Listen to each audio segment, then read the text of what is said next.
Hello guys, magandang umaga po sa ating lahat.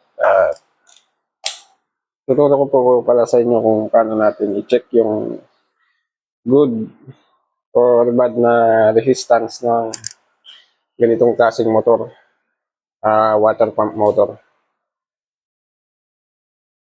Yan, 16 slot lang siya guys. Okay, ganito yung proseso niyan guys. Ito yung primary winding, red. Tapos ito yung secondary winding sa starting capacitor. Yan. So dapat ang reading nito is nasa 6 ohms. Dapat balance na nasa 6 ohms pataas, ganun. Pag bumaba ng 6 ohms, ibig sabihin shorted. Okay, check natin. Gamit tayo ng clamp meter or multi-tester.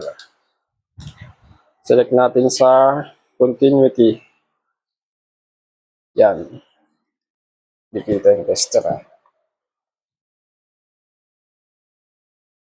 Okay.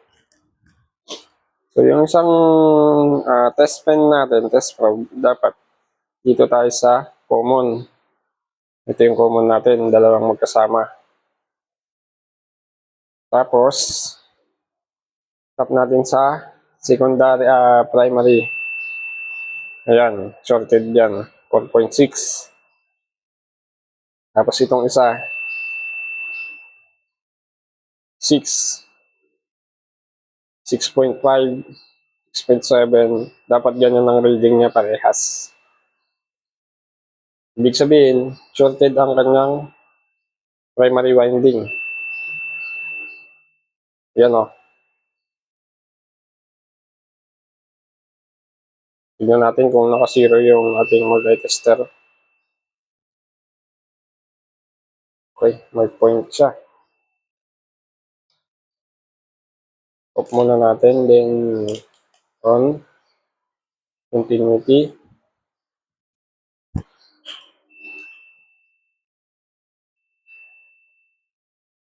May point talaga siya. Pero dapat ay parehas sila ng reading.